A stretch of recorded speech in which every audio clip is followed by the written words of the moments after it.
Sebelumnya di Kimetsu no Yaiba Swordsmith's Village Arc, di tengah gelapnya malam, tiba-tiba penduduk desa dikejutkan dengan penyusupan yang dilakukan oleh dua iblis bulan atas, yaitu Gyoko dan Hatengu. Demon Slayer yang ada di sekitar berusaha melawan iblis tersebut. Di medan pertarungan, saat ini Tanjiro, Nezuko, dan Genya sedang melawan Hatengu. Di tempat lain, Muichiro saat ini sedang Baiwan melawan Gyoko, sedangkan Mitsuri berusaha menumpas iblis antek-antek Gyoko yang menyerang warga desa. Tapi sebelum lanjut ke pembahasannya, alangkah baiknya bagi yang belum, bisa subscribe channel ini terlebih dahulu. Tentunya biar aku semakin semangat dalam bikin konten semacam ini. Kalau udah, yuk kita mulai pembahasannya menuju ke TKP. Setelah menyadari adanya sosok iblis kelima, Tanjiro menduga kalau mengalahkan Hatengu adalah dengan mengalahkan iblis kelima, atau iblis yang Tanjiro duga sebagai tubuh asli. Dari indera penciumannya, Tanjiro menyadari kalau tubuh asli Hatengu berada di arah timur laut. Tanjiro kemudian meminta Genya untuk mencari tubuh asli Hatengu. Tentunya, keempat iblis emosi yang udah beregenerasi gak membiarkan hal tersebut terjadi. Mereka melancarkan serangan ke arah Demon Slayer. Tanjiro terhempas oleh serangan angin dari Karaku. Nezuko tertusuk tombak Eizetsu tepat di bagian perutnya. Tanjiro yang bisa mengatasi hempasan angin Karaku berbalik menyerang. Pertama, dia memotong tangan Sekito. Yang kedua, dia berhasil memotong sayap dari Urogi. Saat Tanjiro menyerang ke arah Karaku, dia terkena serangan angin. Namun, Tanjiro juga berhasil membelah tangan Karaku. Di waktu yang bersamaan, Nezuko mampu membalik keadaan. Dia kemudian memeluk Eizetsu dan membakarnya dengan api darah iblis Nezuko. Berhubung keempat iblis emosi udah dilumpuhkan, meski hanya sementara, Tanjiro kemudian meminta Genya sesegera mungkin buat menemukan tubuh asli Hatengu dan mengalahkannya, sebelum empat iblis emosi mampu beregenerasi kembali. Dengan arahan Tanjiro, Genya berhasil menemukan Hatengu. Ketika melihat tubuh Hatengu, Genya terkejut karena ukurannya sangat kecil sekecil tikus. Ukurannya berbeda saat pertama kali muncul di hadapan Muichiro dan Tanjiro. Ketika Hatengu mencoba kabur, Genya pun mengejarnya, sampai akhirnya Genya mampu menepaskan pedangnya tepat mengenai leher Hatengu. Tapi apa yang terjadi? Bukannya leher Hatengu terpotong, tapi malah pedang milik Genya lah yang patah. Di saat itu, Sekito yang udah beregenerasi menyerang Genya dan berusaha menusukkan pedangnya ke arah leher Genya. Genya merasa dirinya mustahil bisa menghindar dari serangan Sekito. Dalam kondisi ini, dia mengingat kilasan tentang dirinya di masa lalu, dan flashback Genya pun dimulai. Genya dibesarkan oleh keluarga sederhana. Ibunya bernama Zizu Shinasugawa. Dia bertubuh sangat kecil, bahkan lebih kecil dari tubuh Genya saat itu. Meski begitu, ibu Genya kerja membanting tulang demi menghidupi keluarganya. Genya dulu punya ayah bernama Gyoko Shinasugawa. Saat masih hidup, ayah Genya sering melakukan kekerasan kepada keluarga dan juga warga desa. Perilaku buruk tersebut membuat ayah Genya dibenci oleh semua warga. Warga desa yang udah nggak bisa menahan emosi, pada akhirnya membunuh ayah Genya. Suatu hari, ketika matahari terbenam, Shizu masih belum pulang dari kerjanya. Hal tersebut membuat adik Genya yang sedang menunggu menjadi khawatir. Genya berusaha menenangkan adiknya dan bilang kalau kakaknya, yaitu Sanemi, sedang menjemput ibunya. Cepat atau lambat, mereka berdua pasti akan kembali. Begitulah menurut Genya. Ketika ada yang mengetok pintu, adik Genya langsung berlari dengan antusias buat membukanya. Tapi setelah pintu terbuka, 3 adik Genya terkena serangan yang cukup fatal. Berhubung lampu dipadamkan, ruangan menjadi gelap, dan Genya nggak mengetahui sosok apa dan siapa yang menyerang rumahnya. Dalam gelapnya ruangan, Genya mendengar perkataan Sanemi yang memintanya untuk lari. Genya kemudian mencoba memeriksa kondisi adiknya, tapi naas, mereka semua udah mati. Termasuk adik kecil yang saat ini sedang ada di gendongannya. Ketika matahari terbit, Genya lalu keluar rumah dan mencoba mencari Sanemi. Genya berhasil menemukannya. Dia melihat Sanemi udah berlumuran darah dengan tangan kirinya yang sedang memegang sebuah golok. Dia juga melihat sosok ibunya terbujur kaku di atas tanah. Genya pun mencaci Sanemi sebagai seorang pembunuh karena udah membunuh ibu mereka. Waktu berlalu setelah insiden tersebut, Genya merasa menyesal karena udah mencaci Sanemi sebagai seorang pembunuh.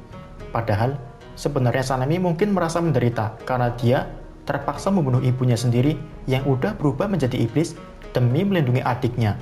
Entah apa yang dirasakan oleh Sanemi ketika dicap sebagai pembunuh oleh adiknya sendiri, yaitu Genya. Yang jelas, Genya menyesal. Makanya dia menjadi Demon Slayer dan berusaha menjadi seorang Hashira agar diakui oleh Sanemi. Tapi ketika Sanemi mengetahui gennya masuk menjadi Demon Slayer, Sanemi malah meminta gennya keluar dari Demon Slayer Corps. Perkataan Sanemi membuatnya sadar kalau dirinya nggak punya bakat untuk menjadi Hashira karena dia nggak bisa teknik pernapasan. Kembali lagi ke timeline sekarang. Gennya yang sedang merasakan penyesalan di hidupnya mendapatkan pencerahan dari Tanjiro. Tanjiro berhasil memotong tangan Sekido yang hampir menusuk leher gennya. Tanjiro kemudian meminta gennya jangan sampai menyerah. Dia akan terus melindungi gennya sampai berhasil memenggal kepala Hatengu. Ketika Aizetsu juga udah pulih, dia menyerang Tanjiro dengan tombaknya. Kali ini, giliran gennya yang melindungi Tanjiro.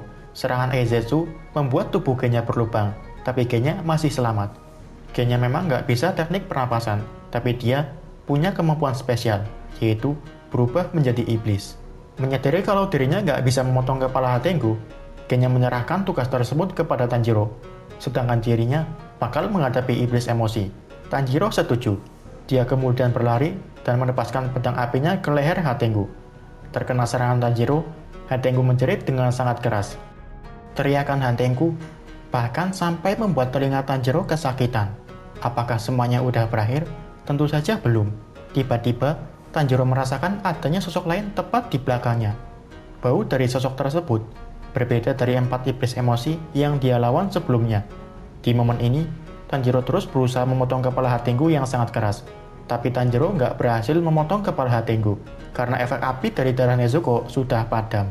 Gennya yang mencoba menembak sosok di belakang Tanjiro nggak bisa melakukannya, karena Tanjiro juga berada dalam jangkauan serangan gennya.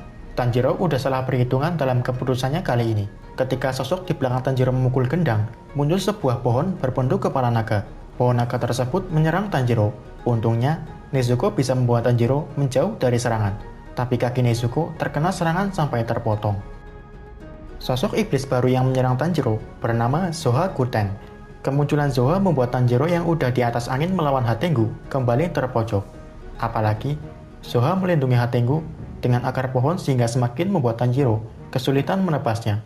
Mengenai sosok Zoha Kuten, Tanjiro merasa kebingungan. Awalnya Tanjiro mengira kalau Zoha adalah iblis ke-6 setelah 4 iblis emosi dan juga Hatengu. Tapi setelah menajamkan indera penciumannya, 4 iblis emosi yang sebelumnya dilawan Tanjiro, keberadaannya saat ini menghilang. Beberapa saat yang lalu, waktu Tanjiro hampir menebas leher Hatengu, iblis amarah alias Sekido tiba-tiba mengangkat kedua tangannya. Dan dalam sekejap, dia menghisap iblis emosi yang lainnya, yaitu Urogi dan Karaku. Ketika gennya melihat Sekido berusaha menghisap Aizetsu juga, gennya bercerita kalau Aizetsu terlihat seperti menolak apa yang akan dilakukan oleh Sekido. Namun pada akhirnya Aizetsu terhisap juga. Ketika 3 iblis emosi udah terhisap oleh Sekido, tiba-tiba Sekido berubah wujud menjadi Zohakuten. Jadi, Zohakuten adalah gabungan dari 4 iblis emosi. Jika semua iblis yang tercipta dari pecahan Hatengu punya emosi, demikian juga dengan Zohakuten. Dia punya emosi berupa kebencian. Jurus darah iblis Zohakuten adalah memanipulasi kayu, atau dalam seri Naruto dikenal sebagai Mokuton. Zoha mengeluarkan jurus darah iblis ketika menabuh salah satu gendang yang ada di belakangnya. Dengan jurus darah tersebut, dia bisa menciptakan berbagai bentuk binatang dari kayu untuk menyerang lawannya. Berdasarkan balon narator, dijelaskan kalau manusia bukan satu-satunya makhluk yang bisa mengeluarkan kekuatan luar biasa jika dalam kondisi terdesak. Iblis yang bernama Hatengu berkali-kali dalam kondisi terdesak. Jika hal tersebut terjadi, emosi kuat Hatengu menciptakan kepribadian baru dan memisahkan diri darinya melalui jurus darah. Begitulah cara Hatengu menang dalam pertarungan. Jadi semakin buruk situasi Hatengu, maka dia akan semakin kuat. Zoha kemudian menuduh Tanjiro sebagai orang yang jahat. Tekanan serta suara berat Zohakuten, meski tubuhnya kecil, mampu membuat Tanjiro sulit untuk berdiri karena tubuhnya mulai kehilangan kekuatannya. Merespon perkataan Zoha, Tanjiro bertanya apa alasan dirinya disebut sebagai orang yang jahat. Zoha kemudian menjawab karena Tanjiro suka menindas orang yang lemah. Pasalnya, Hatengu yang lemah dan gak bisa berbuat banyak, malah berniat dipotong oleh Tanjiro. Perilaku Tanjiro dianggap sebagai ketidakadilan bagi Zoha. Tentunya Tanjiro nggak terima dengan ocehan Zoha. Bagaimana bisa iblis yang udah membunuh ratusan manusia dianggap sebagai makhluk lemah tak berdaya? Tanjiro yang marah memaki Zoha dengan banyak cacian. Hal tersebut membuatnya sedikit lebih berani dalam menghadapi Zoha. Selanjutnya, mari berpindah ke pertempuran Muichiro. Di saat ini, dia masih terjebak dalam penjara air Gyoko. Selain karena sulit bernafas, pedang yang dia gunakan saat ini juga udah terkikis. Ketika Muichiro putus asa dan pasrah dengan hidupnya, dalam bayangannya muncul sosok mirip Tanjiro. Bayangan Tanjiro bilang nggak ada yang tahu apa yang akan terjadi di masa depan. Sejauh ingatan Muichiro, dia nggak pernah ingat kalau Tanjiro pernah mengatakan hal tersebut. Artinya, ada orang lain yang berkata demikian padanya. Tapi entah siapa, saat ini Muichiro sendiri masih belum ingat. Kemudian, di gubuk dekat Muichiro dikurung, saat ini di dalamnya ada Kanamori dan juga Haganezuka. Nggak diduga, Gyoko tiba-tiba datang dan menyerang Kanamori. Namun, kedatangan Gyoko nggak membuat Haganezuka kehilangan konsentrasi. Dia terus fokus dalam mengasah pedang yang sebelumnya Tanjiro temukan. Haganezuka sangat mengagumi pedang yang saat ini sedang dia asah, baik dari segi bahan ataupun bagaimana pedang tersebut dibuat. Haganezuka sangat mengaguminya. Menyadari dirinya diabaikan oleh Haganezuka, Gyoko kemudian menyerangnya. Serangan Gyoko mengenai Haganezuka sampai membuat topengnya hancur. Tapi meski terkena serangan yang cukup serius, Haganezuka masih bisa berdiri dan melanjutkan mengasah pedangnya. Dia juga masih belum kehilangan konsentrasi. Kembali ke Muichiro. Dalam kondisi semakin kritis, bayangan Tanjiro terus menasehatinya. Dia menasehati Muichiro kalau seseorang pasti akan datang menyelamatkannya. Sebagai Hashira, Muichiro punya harga diri. Apalagi sifatnya angkuh, membuatnya merasa nggak nyaman ketika dia pada akhirnya membutuhkan bantuan orang lain. Dia selalu berpikir kalau dirinya bisa melakukan segalanya. Bayangan Tanjiro lagi-lagi menasihati kalau nggak banyak hal bisa dilakukan oleh seorang diri. Makanya, manusia harus bekerja sama dalam melakukan sesuatu. Tiba-tiba, muncul Kotetsu membawa sebilah pisau. Dia mencoba membuka kurungan air yang menjebak Muichiro. Tapi tentu saja, usaha Kotetsu nggak cukup. Muichiro juga meragukan kalau Kotetsu bisa membukanya. Ketika Kotetsu terus berusaha membebaskan Muichiro, iblis ciptaan Gyoko datang menyerang. Iblis tersebut menusuk bagian vital Kotetsu. Melihat kondisi tersebut, Muichiro meminta Kotetsu melarikan diri.